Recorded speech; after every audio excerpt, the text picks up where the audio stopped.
रबी विपणन सत्र में अब तक रिकॉर्ड मात्रा में गेहूं और खाद्यान्नों की सरकारी खरीद सुनिश्चित की गई है।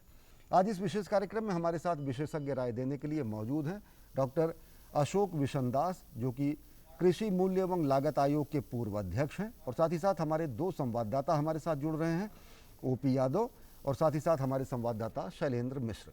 अगर देखें तो अगर रबी सीजन की केवल बात करें तो तकरीबन 223.67 लाख मीट्रिक टन, ये पिछले वर्ष के मुकाबले कितना, और साथ ही साथ अगर खरीफ सीजन की भी बात करें तो तकरीबन 727 लाख मीट्रिक टन धान की भी खरीद। किस रूप में पिछले वर्ष के रूप में आप इसका तुलनात्मक स्वरूप देखते हैं और कितना ये किसानों के लिए बेहद मददगार?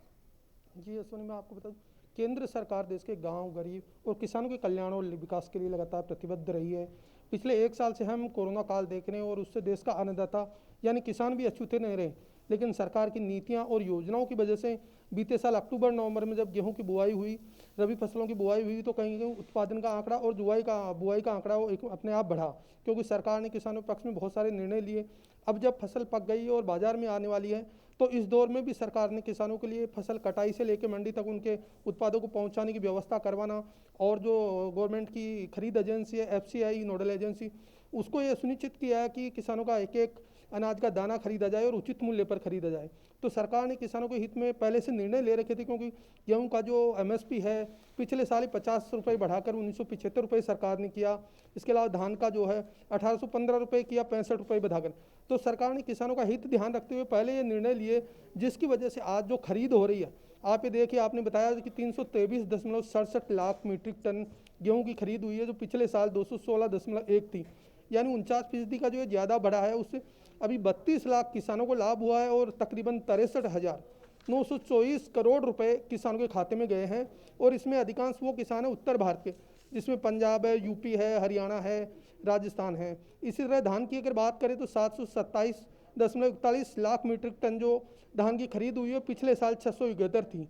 तो इससे 109 लाख किसानों को फायदा हुआ है और 1,37,334 करोड़ रुपए सीधे किसानों के खाते में गए हैं जी। तो इसमें आप देखते हैं कि जो अंतर आया है जो धान की खरीद, जैसे क्योंकि बंगाल है, उत्तर प्रदेश है, आंध्र प्रदेश है, इनमें धान काफ़ी मात्रा में पैदा होता है।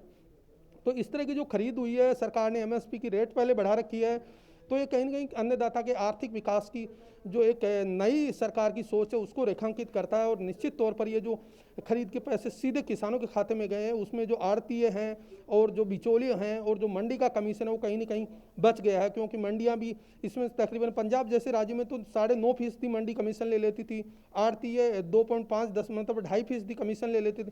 तो ये जो कमीशन बच के सीधा किसानों के खाते में जाएगा, तो कहीं ना कहीं अन्नदाता की आर्थिक तरक्की सुनिश्चित होगी और कोरोना काल में मुसीबत के पक्ष में सीधे उनके खातों में पैसे जाने से वो अपनी बेसिक जरूरतें पूरा कर सकेंगे। ओम प्रकाश साहब से जानना चाहेंगे कि अगर देखें तो तिलहन, दलहन, कोपरा, इन सब की अब तक की खरीद, अब तक की एमएसपी पर खरीद किस आंकड़े क्या कहते हैं? जी, तिलहन पे अभी जो खरीद हुई है 6 मई तक की 107.31 लाख मीट्रिक टन तिलहन की खरीद हुई है। वहीं कोपरा की 1.74 लाख मिलियन टन खरीद हुई है। तो आप देखिए, ये जो खरीद हुई है उससे तकरीबन 6,41,251 मीट्रिक टन की जो लोग हैं उससे इसको खरीद से फायदा हुआ है। और ये अपने इसी तरह से जो कोपरा है उससे आंध्र प्रदेश, तमिलनाडु और केरल के जो किसान हैं उनको फायदा हुआ है। इसमें सरकार ने सबसे बड़ा क्लोज ये कर दिया था कि जो कोपरा है उसका समर्थन मूल्य बढ़ाया और तिलहन का बढ़ाया, तो उससे आज जो खरीद हो रही है उचित दर पे हो रही है। कोपरा का 10,335 रुपये बढ़ाया, यानी इसको पिछले साल 375 रुपये सरकार ने प्रति क्विंटल पे बढ़ा दिए थे। बहुत बहुत शुक्रिया, किसानों को फायदा हो रहा है इससे। जी बहुत बहुत शुक्रिया ओपी यादव, बहुत बहुत शुक्रिया